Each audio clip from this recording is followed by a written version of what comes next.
on va commencer cette table ronde par une question à Yves Guénin, qui va nous planter un petit peu le décor et nous expliquer les objectifs de la création de cette association pour une filière optique d'excellence. Yves Guénin, c'est à vous. Oui, merci. Bonjour à toutes et bonjour à tous.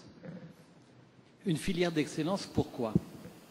Quand on regarde ce qui se passe de façon générale, au niveau de l'optique, à d'autres niveaux professionnels, on s'aperçoit finalement qu'il y a une erreur. L'erreur, c'est quoi? C'est qu'on parle de son métier, c'est que l'on veut ramener à son métier, et il y a une tendance coutumière qui est de vouloir toujours plus. Et toujours plus, quelquefois, aux dépens des autres, en disant « tout doit passer par moi ».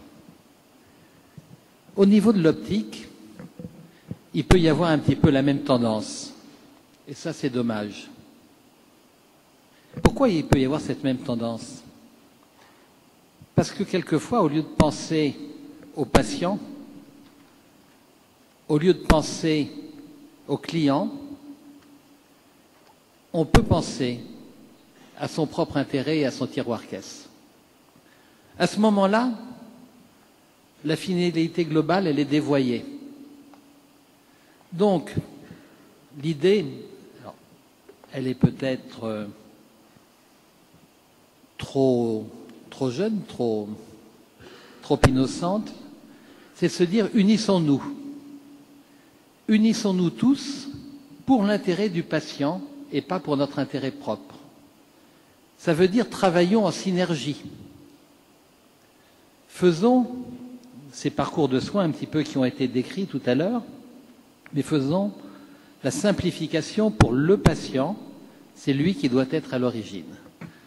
Donc on est un certain nombre de responsables de différentes professions, des ophtalmologistes, le professeur Sahel en fait partie, le docteur Sigmuller, qui est également dans la salle, en fait partie, des industriels, les sociétés Zeiss et Silor, des contactologues, des fournisseurs de montures, des opticiens, les sociétés Optique 2000, l'ISAC, CRIS en font partie, et des opticiens individuels indépendants aussi, et des orthoptistes aussi, en disant mais arrêtons finalement ces luttes intestinales et quelquefois un petit peu cette idée de corporatisme, de syndicats horizontaux qui veulent finalement conserver les acquis, qui peuvent avoir tendance, je ne parle pas spécialement de l'optique, mais de toutes les professions, qui peuvent avoir tendance à conserver les acquis, à demander encore plus,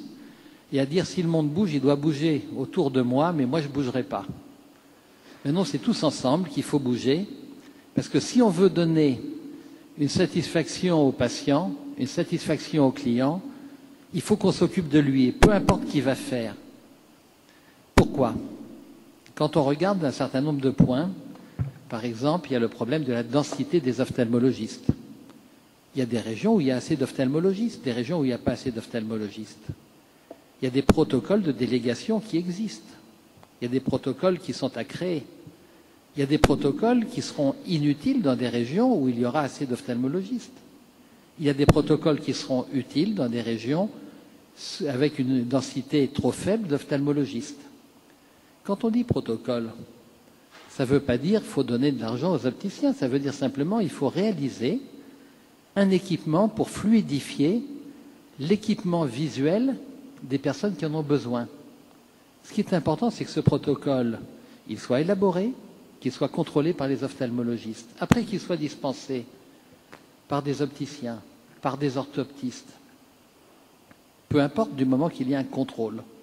Mais bien sûr, il faut qu'il y ait un contrôle, il faut qu'il y ait des formations, il faut qu'il y ait des formations qui soient avérées, des formations qui soient qualifiées, il faut augmenter cette formation. Donc, la filière optique, j'ai cité tout à l'heure deux ophtalmologistes, j'ai oublié Xavier Soubirana qui est ici et qui va jouer aussi dans cette filière un rôle tout à fait important.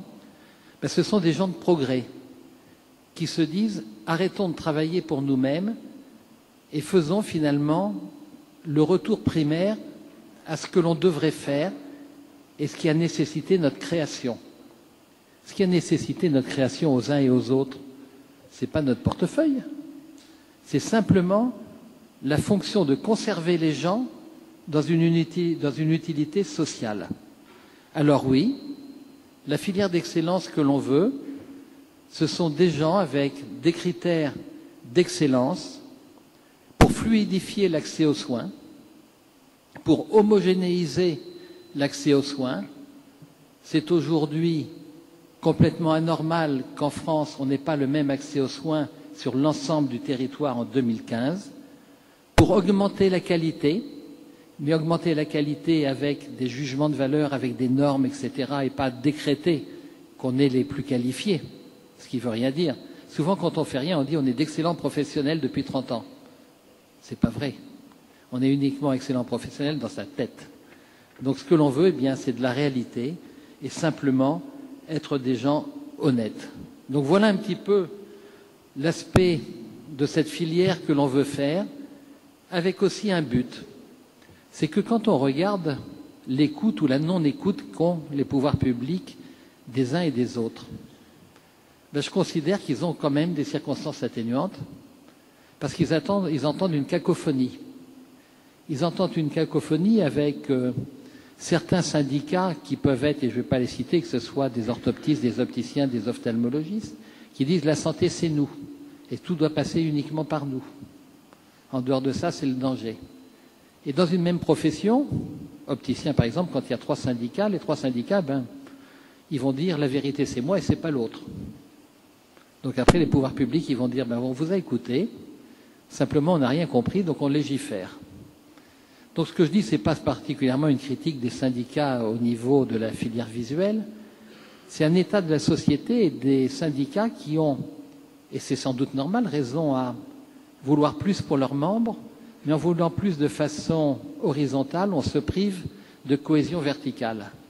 Donc nous, ce que l'on cherche, c'est une politique de petits pas, où on va tous s'unir, non pas sur ce qui nous divise, mais ce qui nous accorde, et pour pouvoir eh bien, travailler mieux, qualitativement chacun, dans le respect des uns et des autres, et en comprenant les contraintes des uns et des autres. Donc voilà tout simplement la filière, en quelques mots, ce que l'on essaye de faire avec ophtalmologistes, industriels, opticiens, orthoptistes, pour simplement eh bien, que la santé visuelle, on y contribue à la rendre meilleure, plus qualitative et plus facilement accessible. Merci beaucoup Yves Guénin.